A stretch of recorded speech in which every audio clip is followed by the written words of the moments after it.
dengan marah. Nah, solusinya agar tidak mudah marah. Yang pertama, terapi Quran.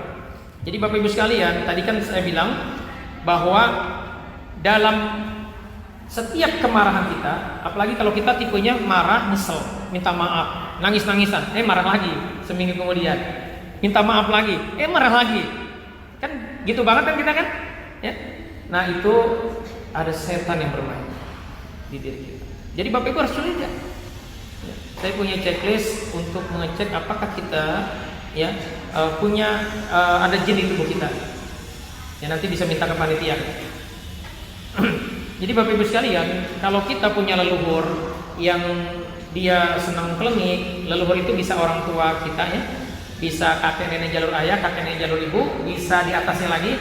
Kalau dia melakukan perbuatan-perbuatan kesyirikan, senang klinik, senang kedukun, punya jimat, kita pernah dimandiin kembang, atau dia jawara, punya ilmu kekebalan, ilmu kebatinan, atau dia dukun yang minta bantuan jin, atau dia punya senjata tradisional yang diritualkan, dimandikan, itu Bapak Ibu sangat mungkin punya jin nasab di tubuhnya.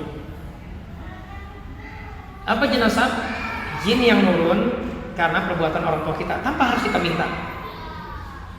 Dan kalau kita dibelenggu jin nasab, Bapak Ibu mau dinasihatin kayak apapun, itu pasti akan sulit menghilangkan sifat-sifat negatif. Karena jin nasab ini mempengaruhi ego kita. Ya, ada gak orang yang soleh, soleha tetapi egois, tetapi kalau ngomong kentus, tetapi mudah marah? Ada gak orang seperti itu Pak Bu? Banyak kan? Nah, itu sebenarnya salah satunya terjadi karena ada jin yang ngebelenggu dia, yang menyebabkan dia jadi mudah marah. Dan dalam banyak kasus, nih Masya Allah setelah terapi 2-3 kali, mereka bilang begini nih, entah suaminya, entah istrinya, Ustaz, dulu kalau istri saya ngomong begini itu saya tersinggung. Atau sebaliknya istri ngomong begitu, kalau suami saya dulu begini nih, saya tersinggung, kok sekarang enggak ya? Itu terjadi kenapa? Karena provokatornya, jin setan yang ada di tubuhnya sudah dikeluar. Jadi solusinya kalau Bapak Ibu tidak mau ya mudah marah, maka harus diterapi Quran. Dan insya Allah kita akan lakukan hari ini. Yang kedua, perbanyak zikir dan tilawatul Quran. Jadi Bapak Ibu sekalian, jadi setiap kita baca Quran niatkan, ya Allah jadikan Quran yang akan kubaca ini mentazkiyah. Apa sih tazkiyah? Membersihkan jiwaku. Dari apa?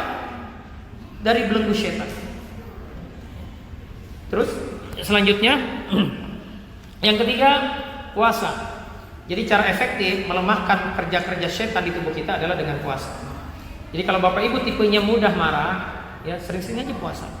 Insya Allah itu akan melemahkan keberadaan mereka di tubuh kita.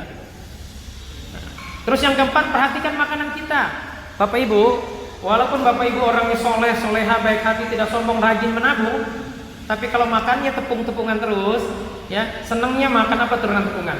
Makan mie instan, makan roti yang dari tepung, ya itu mah pasti Bapak Ibu darahnya akan asam dan itu mudah. Ya, saya bicara ini nih hasil survei kepada pasien-pasien yang pemarah. Ada seorang bapak, ini bahkan dia dengan anak perempuannya aja 2 tahun gak tegur-teguran gitu. Ya, dia bilang saya memang senangnya kalau sarapan itu dengan roti tawar. Saya paling senang makan mie. Ya, jadi makanan tepung-tepungan terus. Kalau kita seringnya makan tepung-tepungan, apalagi mohon maaf makan junk food atau makan minuman-minuman berkarbonat, itu darah kita akan asam. Di darah yang asam itulah setan itu akan kuat. Jadi makanan itu berpengaruh. Apalagi kalau makanan haram. Nah itu udah ruang yang nyaman buat setan di tubuh kita. Jadi hati-hati pilih makanan-makanan yang tidak, yang alami, ya.